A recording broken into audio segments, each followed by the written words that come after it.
హైదరాబాద్లో లాల్ దర్వాజా బోనాలకు ఏర్పాట్లు పూర్తి అయ్యాయి. ప్రభుత్వం తరపున మంత్రులు కొండా సురేఖ, పొన్నం ప్రభాకర్ అమ్మవారికి పట్టు వస్త్రాలు సమర్పించనున్నారు. బోనాల సందర్భంగా కట్టుదిట్టమైన భద్రత ఏర్పాట్లు చేశారు. మరింత సమాచారం మా ప్రతినిధి నుమాన్ అందిస్తారు.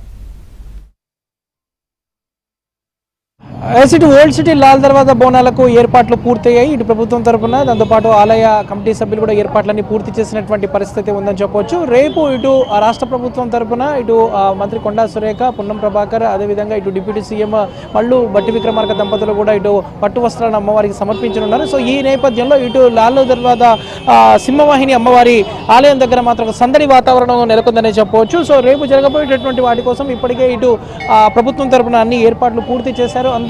ఆలయాన్ని అంతా కూడా సర్వాంగ సుందరంగా ముస్తాబు చేసినటువంటి దృశ్యాలు కూడా ప్రస్తుతం మనం ఏబిఎన్ స్క్రీన్ లో చూడొచ్చు.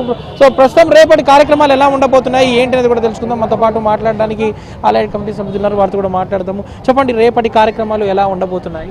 రేపు మార్నింగ్ ఉదయం 4 గంటలకు వెళ్ళి అంటే 3 గంటలకు అభిషేకం ఇవన్నీ అనంతరం అయిపోయిన తర్వాత భక్తులకు మళ్ళా ప్రత్యేకంగా బోనాలు తీసుకొచ్చే వారికి 6 క్యూ లైన్లు ఏర్పాటు చేసినాం. మొత్తం శాలిబండకి వెళ్ళి అటు మరి ఇటు లోపల గౌలిపురకి వెళ్ళి అటు చతిర్నాకకి వెళ్ళి ఈ విధంగా వాళ్ళకందరికీ ఏర్పాట్లు చేసినాం. ఆల్ డిపార్ట్మెంట్స్ తోటి ముఖ్యంగా మనం ముఖ్యమంత్రి రేవంత్ రెడ్డి గారి ఆదేశాల మేరకు ప్రభుత్వ యంత్రాంగం మొత్తం ఆల్ డిపార్ట్మెంట్స్ తోటి కోఆర్డినేట్ చేసుకుంటూ ఇవాళ మా కమిషనర్ గారు కూడా మొన్నటి నుండి ఆదేశాలు ఇస్తూ ఆల్ డిపార్ట్మెంట్స్ తోటి police department, water works department, electricity department, GHMC, దేవాదాయ ధర్మాదాయ శాఖ, ఎందుకంటే ప్రభుత్వం హైకోర్టు ఉత్తర్వుల ప్రకారం ఈసారి దేవాదాయ ధర్మాదాయ శాఖ కూడా ఇక్కడ లోకల్ వాళ్ళని గుర్తింపు చేసి వాళ్ళతో ఒక 6 మందిని కమిటీ సభ్యులను వేసి దేవాదాయ శాఖ వారితోటి కమిటీతోటి కోఆర్డినేట్ చేసుకుంటా భక్తులకు ఎలాంటి అన్ని సౌకర్యాలు కల్పించే విధంగా వాళ్ళకి ఎలాంటి ఇబ్బందులు కలగకుండా అన్ని ఏర్పాట్లు చేసి రేపు పొద్దున మార్నింగ్కి వెళ్ళి 4 గంటలకు వెళ్ళి ప్రారంభమైతే రాత్రి 10-12 గంటల దాకా కూడా దేవాలయం తెరిచి ఉంటుంది.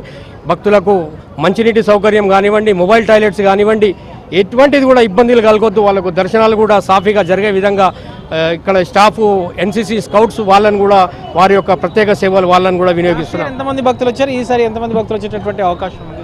లాస్ట్ ఇయర్ దాదాపు 3 లక్షల పైన వచ్చారన్నారు. ఈసారి 4 లక్షలు దాటుతున్న అంచనా ప్రభుత్వము. ఇక్కడ మన పోలీస్ డిపార్ట్మెంట్ను కూడా లాస్ట్ ఇయర్ కంటే కూడా ఈసారి 3000 మంది పోలీసు బందోబస్తు ఏర్పాటు చేశారు.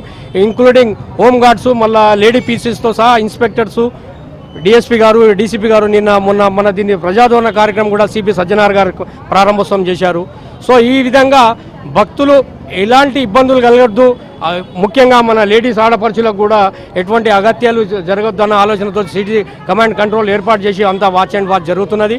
కాబట్టి అందరూ ఎవరు కూడా అధైర్యపడకుండా అమ్మవారిని దర్శించుకొని అమ్మవారి ఆశీర్వాదాలు తీసుకోవాలని చెప్పి కోరుకుంటూ అంతా ప్రభుత్వం పరంగా అన్ని ఏర్పాట్లు చేయడం జరిగింది. దానికైతే ఇటు రేపు జరగబోయేటటువంటి ఓల్డ్ సిటీ బోనాల కోసం అయితే ప్రత్యేకంగా ఏర్పాట్లు అయితే చేస్తున్నటువంటి పరిస్థితి మనకు కనిపిస్తుందని చెప్పొచ్చు. వీడియో జర్నలిస్ట్ శ్యామ్తో నుమాన్, ఏబిఎన్ ఆంధ్రజ్యోతి, పాత